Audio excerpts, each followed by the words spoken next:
اولاد کا نہ ہونا عمومی طور پہ طلاق کا ہمارے ہاں سبب ہے، بالخصوص بر صغیر پاک و ہند کے اندر۔ جب کسی کے ہاں اولاد نہیں ہوتی تو اس کو 2 4 5 6 سال دیکھنے کے بعد طلاق دے دی جاتی ہے، اور بعض کا ایسا ہوتا ہے کہ طبی نقص کمزوری مرد میں ہوتی ہے تو اس کے باوجود بھی طلاق عورت کو دے دی جاتی ہے، اور وہ مرد بولتا نہیں ہے، اور پھر دوسری جگہ نکاح ہوتا ہے تو پھر معاملہ وہی ہوتا ہے۔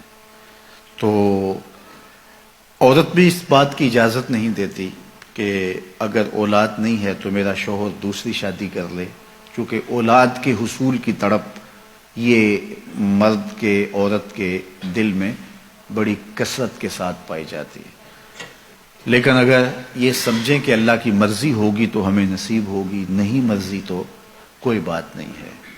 اچھا، ایسا بھی ہوتا ہے کہ اولاد تو ہوئی ہے لیکن اولاد مادینہ ہوئی ہے، اولاد نارینہ نہیں ہوئی، تو اولاد نارینہ نہ ہونے کی وجہ سے بھی طلاق ہو جاتی۔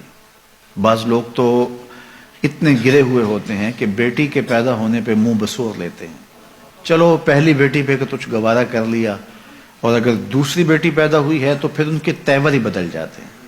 اور مجھے بتاؤ کہ عورت کے لیے یہ کتنی دردناک بات ہوتی ہے کہ ولادت کے لمحے زچہ بچہ دونوں کے لیے موت و حیات کے لمحے ہوتے ہیں، اور اس کے بعد عورت جو ہے وہ محبت کی طلبگار ہوتی ہے، وہ محبت اس کے احساس تکلیف کو مٹا دیتی ہے، اور مزید رویوں کی تلخی اب کس قدر اس کو توڑتی ہے، اور وہ کس طرح جو ہے وہ ٹوٹ پھوٹ کا شکار ہو جاتی ہے۔ اور پھر تیسری اولاد سے پہلے عورت کا ہر لمحے رنگ بدلتا ہے کہ نہ جانے اللہ کی تقسیم کیا ہے، اور اگر اب بھی بیٹی ہوگی تو میرے اوپر کیا قیامت ٹوٹے گی۔ تو وہ لمحہ لمحہ جو ہے وہ اذیت سے گزرتی ہے، اور دعائیں بھی مانگتی ہے کہ اللہ کرے بیٹا پیدا ہو، اگر اب تیسری بھی بیٹی پیدا ہوئی تو میرا حال کیا ہوگا۔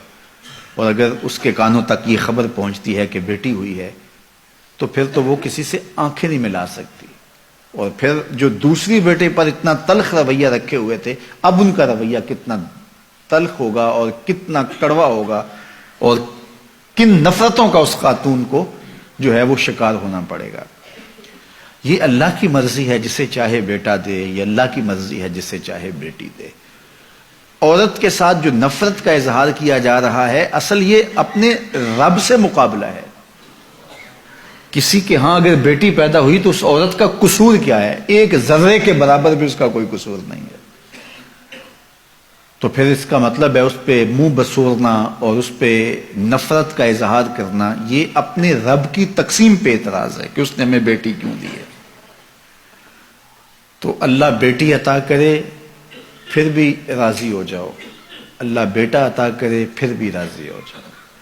بیٹی رحمت ہے اور بیٹا اللہ کی نعمت ہے، وہ نعمت نصیب کرے پھر بھی خوش رہو، اس کی رحمت برسے تو پھر بھی خوش رہو۔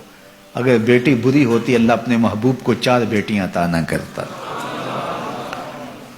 بعض کا بیٹی بیٹوں سے بہتر قرار پاتی ہے۔ حضرت حنہ نے دعا مانگی کہ اے اللہ مجھے اولاد عطا کر، پھر کیا ہوا کہ جب ولادت کے لمحے قریب آئے تو بیٹا پیدا نہیں ہوا، بیٹی پیدا ہوئی۔ تو اللہ تعالیٰ جل شانہ نے حضرت حنہ سے کہا جس طرح کی ہم نے تمہیں بیٹی دی ہے ایسے بیٹے بھی نہیں ہوتے، اور اس کا نام مریم رکھا۔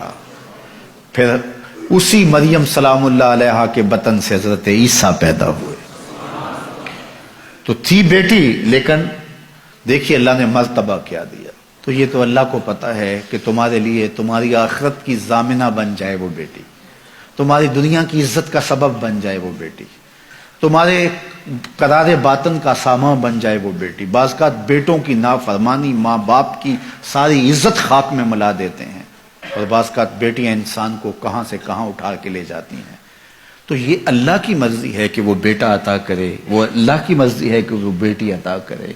بیٹے کی آرزو ہر شخص کے سینے میں موجود ہے، لہٰذا اللہ سے دعا کرے کہ اللہ مجھے جو ہے وہ ذریت صالحہ عطا کر، مجھے بیٹا عطا کر دے۔ نصیب ہو اچھی بات ہے، اور اگر اللہ کو منظور نہیں تو اللہ کو پتا ہے کہ کیا دینا ہے اسے۔ ہم نے تو اپنی معلومات، اپنی چاہت، اپنے جذبے اور اپنی خواہش کے مطابق مانگا، اور ہمیں کیا عطا کرنا ہے یہ اللہ جانتا ہے. تو اس نے بیٹی عطا کی یا اس نے بیٹا عطا کیا یہ اس کی مرضی ہے، لیکن بیٹیوں کے مسلسل ہونے کی وجہ سے بہو کو نشانہ بنانا اور اس کی تضحیک کرنا، اس کی تذلیل کرنا اور اس کو تانے دینا، یہ انتہائی گھٹیا لوگوں کا کام ہوتا ہے. یہ اللہ کی مرضی ہے، چاہے بیٹے عطا کرے چاہے وہ